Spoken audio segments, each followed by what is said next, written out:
une policière appelée à appréhender un braqueur de banque reçoit le choc de sa vie lorsqu'elle découvre qu'il n'est autre que son père, disparu il y a 10 ans. Ce sera ta chambre Carla. Tu vas la partager avec Mona, Lisa et Jenny, dit Miss Croft, la propriétaire de l'orphelinat. Elle s'adressait à Carla, une jeune fille de 13 ans qui avait été amenée à l'orphelinat par sa mère désemparée.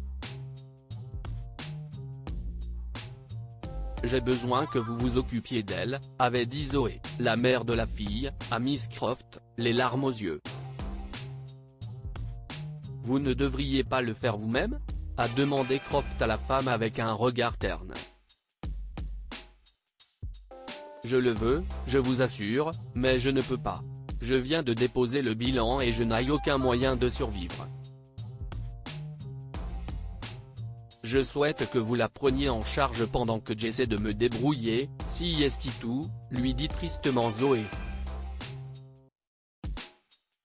Alors que la femme ne semblait pas convaincue, Zoé a révélé que son mari les avait abandonnés parce qu'il ne voulait pas être enchaîné à une femme. Quel homme épouvantable, avait dit Croft. Zoé elle n'était pas consciente que la jeune Carla avait écouté la conversation et avait appris comment son père les avait abandonnés. La petite fille s'est mise à lui en vouloir en regardant sa mère partir sans même lui faire un signe de la main. Il a fait ça, a-t-elle pensé.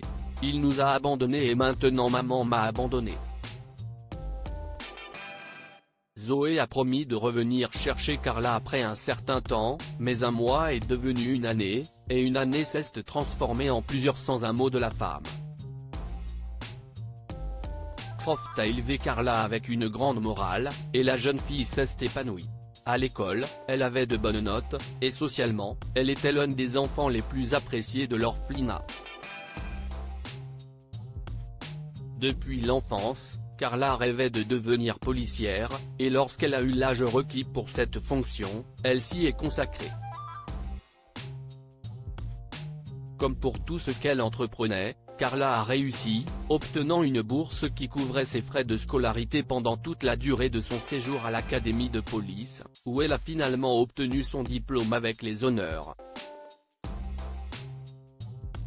Un jour, alors qu'elle patrouillait en ville avec son partenaire, Joe, elle a reçu un appel de la centrale de police. Ici la centrale, un fugitif a été aperçu à l'hôtel d'El Luna, CIST le même que lors du braquage de la banque il y a 10 ans. Toutes les unités au rapport. L'hôtel n'était qu'à 1 kilomètre de l'endroit où se trouvait Carla, elle a donc envoyé un message radio pour dire qu'il était en route. Quand ils sont arrivés sur place, aucune autre voiture de police n'était en vue. Pensez-vous que nous devrions attendre des renforts ? A demandé Joe. Ce n'est qu'un homme, nous pouvons le coincer. Vous attendez ici pendant que je passe par l'arrière pour le débusquer, a-t-elle répondu. Après s'être glissée derrière, Carla s'est précipitée dans la chambre d'hôtel avec une arme. Pas un geste, a-t-elle crié, mais elle a été choquée par ce qu'elle a vu, le voleur ressemblait exactement à son père, Jim. Non, oublie ça, a-t-elle pensé. Si est mon père. L'homme l'a aussi reconnu presque immédiatement, mais alors qu'il baissait les mains, Carla a pointé son arme sur son visage, les larmes lui brouillant rapidement la vue. Carla ? A-t-il dit. Ne t'avise pas de dire mon nom, a-t-elle marmonné entre ses dents serrées. Donne-moi au moins une raison pour laquelle je ne devrais pas te tuer tout de suite. Tu as ruiné ma vie. S'il te plaît, laisse-moi tout expliquer. Ce n'est pas ce que tu penses, a-t-il dit avec un regard implorant.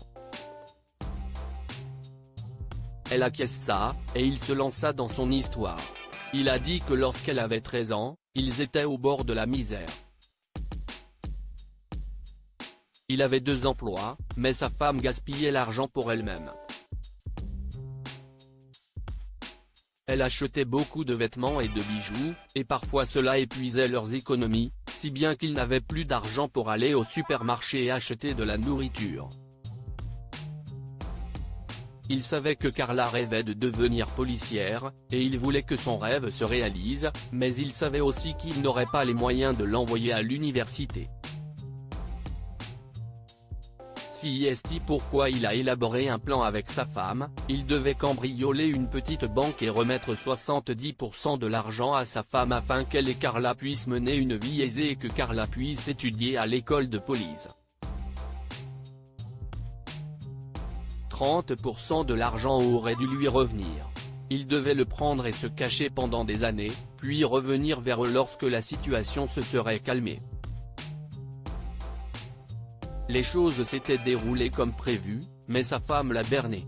Zoé a déclaré faillite après avoir pris l'argent et a emmené Carla à l'orphelinat. Elle a pris tout l'argent et a disparu. Jim a appris cela et a été choqué. Il savait qu'il ne pouvait pas se livrer à la police, alors il a élaboré un plan avec la professeure de Carla à l'orphelinat et lui a raconté ce qui s'était passé. Elle avait gracieusement accepté de l'aider, alors le père de Carla lui a donné tout l'argent qu'il avait. Assurez-vous qu'elle ait tout, avait dit Jim à la femme. La femme a tenu parole et a payé les frais de scolarité de Carla à l'académie de police le moment venu. Elle a dit à Carla qu'elle avait gagné une bourse d'études, mais que tout cela était dû à l'argent que Jim lui avait donné.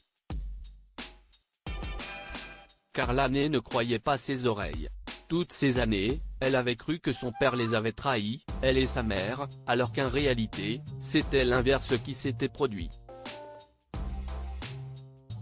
L'idée d'aider son père à éviter la prison a traversé l'esprit de Carla, mais elle a toujours été une citoyenne patriote, l'une des principales raisons pour lesquelles elle a rejoint la police, et elle savait que protéger un fugitif n'était pas une option.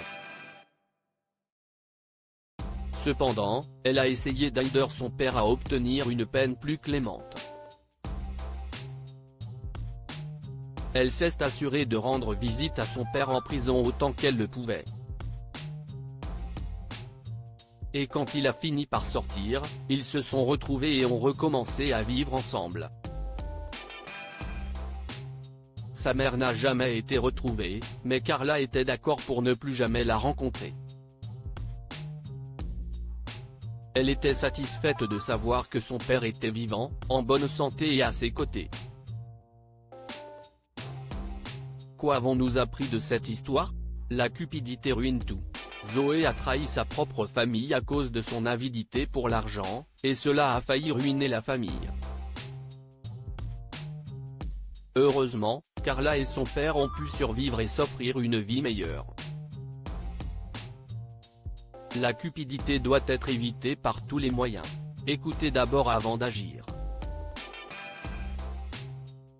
Carla aurait pu choisir de ne pas écouter son père, d'autant qu'elle avait peu de raisons de lui faire confiance. Heureusement, elle a décidé de l'écouter, ce qui leur a permis de dissiper le malentendu. Partagez cette histoire avec vos amis. Elle pourrait égayer leur journée et les inspirer. Lire aussi, une mère abandonne son fils parce qu'il a une fente labiale et son père l'élève seul. Abonnez-vous à Amomama sur Google News.